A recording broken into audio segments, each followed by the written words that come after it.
முதலமைச்சர் மு.க.ஸ்டாலினை இன்று சந்திக்கிறார் விசிக தலைவர் திருமாவளவன். ஆட்சி அதிகாரத்தில் பங்கு என பேசிய வீடியோ சர்ச்சையான நிலையில் சந்திப்பு என தகவல்.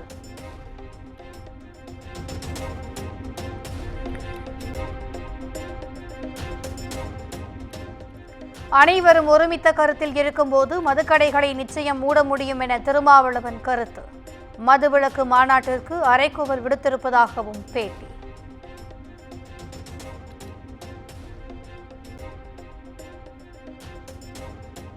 மதுவுக்கு எதிராக குரல் கொடுக்கும் கனிமொழியை மதுவிலக்கு மாநாட்டிற்கு அழைக்க வேண்டும். பாமக குறித்து பேசுவதை திருமாவளவன் நிறுத்துமாறும் அன்புமணி ராமதாஸ் வலியுறுத்தல்.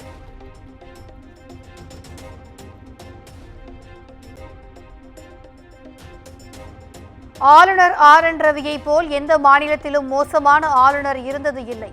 மதிமுக பொதுச் செயலாளர் வைகோ கடும் தாக்கு.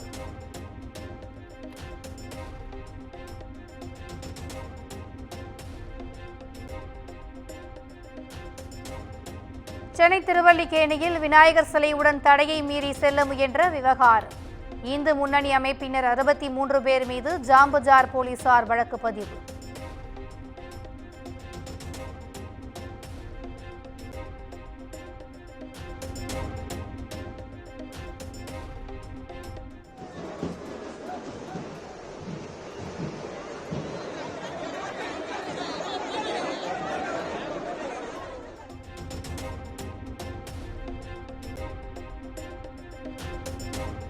சென்னை பட்டினப்பாக்கம் கடற்கரையில் குப்பை கழிவுகளை அகற்றும் பணி மும்முரம். 1000க்கும் மேற்பட்ட விநாயகர் சிலைகள் கரைக்கப்பட்ட நிலையில் கழிவுகளை அகற்றும் பணியில் தூய்மை பணியாளர்கள்.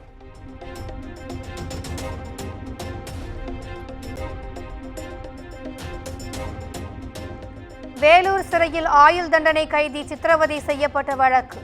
ஜெயிலர் உள்ளிட்ட சிறை காவலர்கள் சென்னை சிபிசிஐடி அலுவலகத்தில் இன்று ஆஜர்.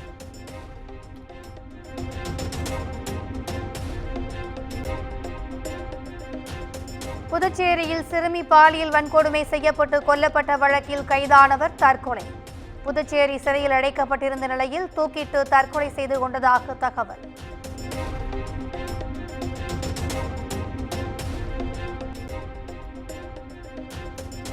நடிகைகள் குறித்து அவதூறு பேசியதாக நடிகர் சங்க விசாகா கமிட்டி தலைவர் ரோஹிணி புகார். டாக்டர் காந்தராஜ் உட்பட 2 மீது 5 பிரிவுகளின் கீழ் சைபர் கிரைம் போலீசார் வழக்கு பதிவு. அரவிந்த் கெஜ்ரிவால் பதவி விலகுவதாக அறிவித்துள்ள நிலையில் டெல்லியின் அடுத்த முதலமைச்சர் யார்? அமைச்சர்கள் அதிஷி மற்றும் சௌரப் பரத்வாஜுக்கு அதிக வாய்ப்புள்ளதாக தகவல்.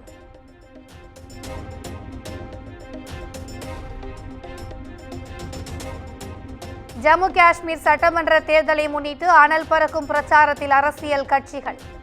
நாளை மறுநாள் முதற்கட்ட தேர்தல் நடைபெற உள்ள நிலையில் இன்று மாலையுடன் பிரச்சாரம் ஓய்கிறது.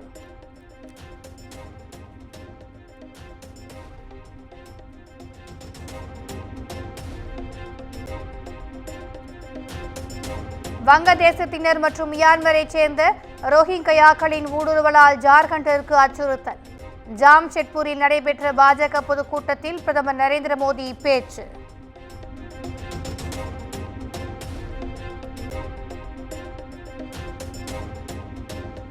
தொடர் கனமழை காரணமாக உத்தரப்பிரதேச மாநிலம் பிரயாக்ராஜ் பகுதியில் குடியிருப்புகளை சூழ்ந்த வெள்ளம். வீட்டிற்குள் முடங்கிய மக்களுக்கு ரப்பர் படகுகளில் சென்று உணவு வழங்கிய மீட்பு படையினர்.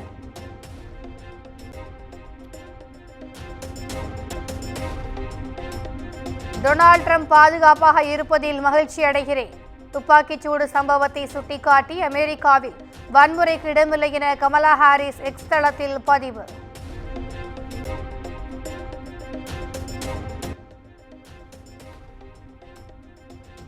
ஹங்கேரியின் புடாபெஸ்ட் நகரில் நடைபெற்று வரும் செஸ் ஒலிம்பியாட் போட்டியில் அசத்தும் இந்தியா. 5வது சுற்று முடிவில் 10 புள்ளிகளுடன் முதலிடம்.